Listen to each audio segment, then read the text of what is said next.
Morphin time! Yeah!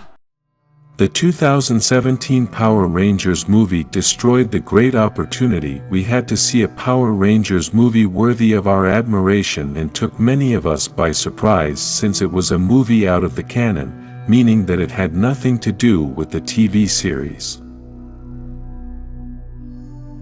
For example, with the Turbo movie, many were already expecting a movie, even with the 1995 movie, even though it was not part of the canon. Even so, it was more expected since Power Rangers was just starting, and it was almost obvious that they had to make a movie.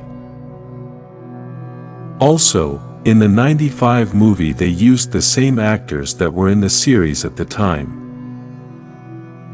This 2017 movie had some good things and some things that were a total flop. The first thing I can say is that the makers of this movie really didn't know their audience.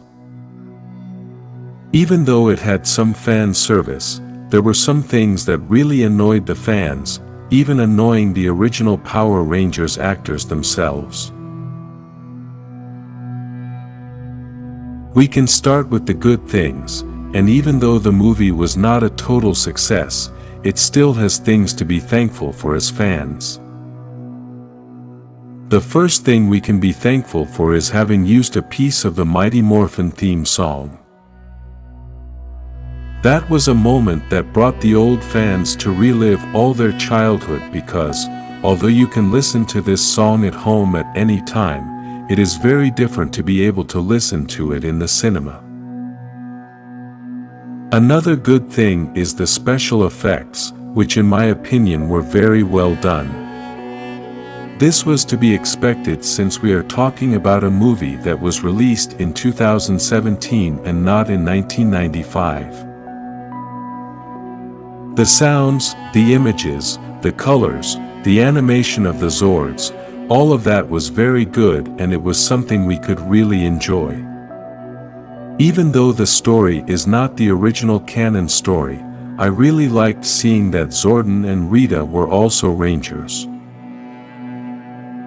Another thing I liked was the power coins. Even though they looked like pieces of glass, it gave them a change from the famous coins we all know.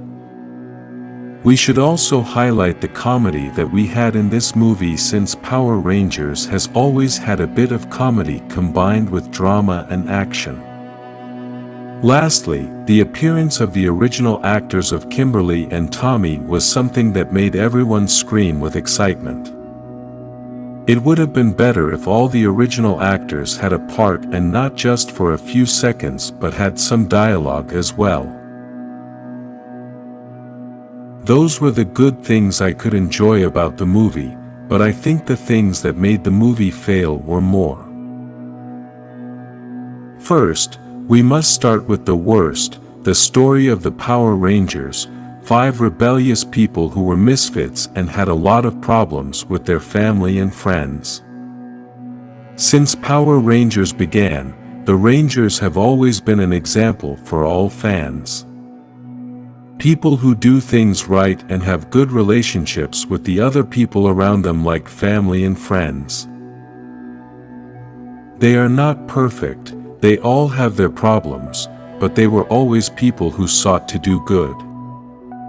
The Rangers in this movie were rebels. They wanted to do things wrong and looked for ways to always be mad at life. The only Ranger who was very much like the real Rangers was Billy, as he was a good-hearted young man and made things right in his normal life. Another thing they did wrong was the Zords because even though they looked very good due to the good CGI effects, even so, their design was terrible because they just looked like machines that combined Power Rangers and Transformers. I understand that the story of this movie is different and basically these Power Rangers come from another planet and maybe that's why the Zords looked like machines from other worlds.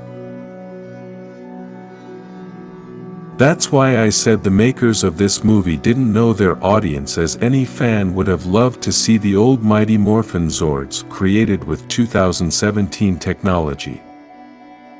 That would have been a shocking point of the movie, as we could see all the Zords with great CGI and amazing sounds and movements. This also happened with the suits, as instead of giving us 5 Rangers, we were given 5 Iron Mans with different colors.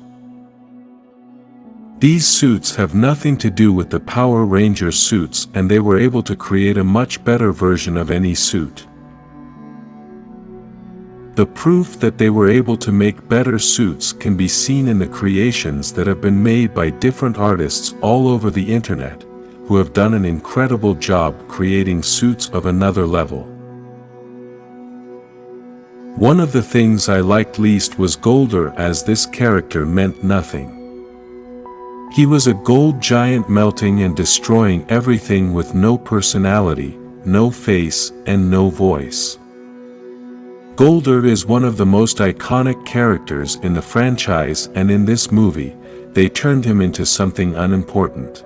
Even I was slow to realize that this monster was Golder, as he bore no resemblance to the original character.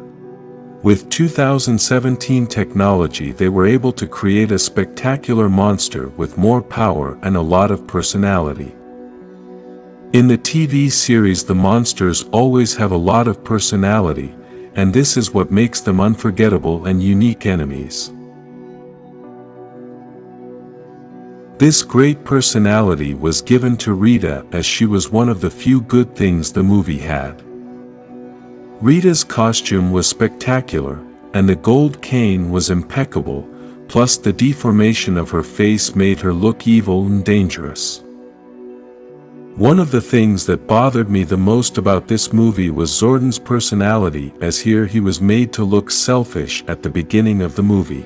We never saw him as a wise teacher guiding the Rangers, but instead, at the beginning, he wanted to come back to life no matter what sacrifice he had to make. Even though Zordon later sacrifices himself and helps Billy come back to life, still, I think it was too late and Zordon's image was tarnished. I think the 2017 movie was a good attempt, but for me it was a big failure, because if we compare it to the 1995 movie, which didn't have the technology that was in place in 2017 and which is also not canon, we can see how amazing that first movie was, even though it was made in 1995. If you want a new Power Rangers movie, like this video, and subscribe to this channel for more Power Rangers movies.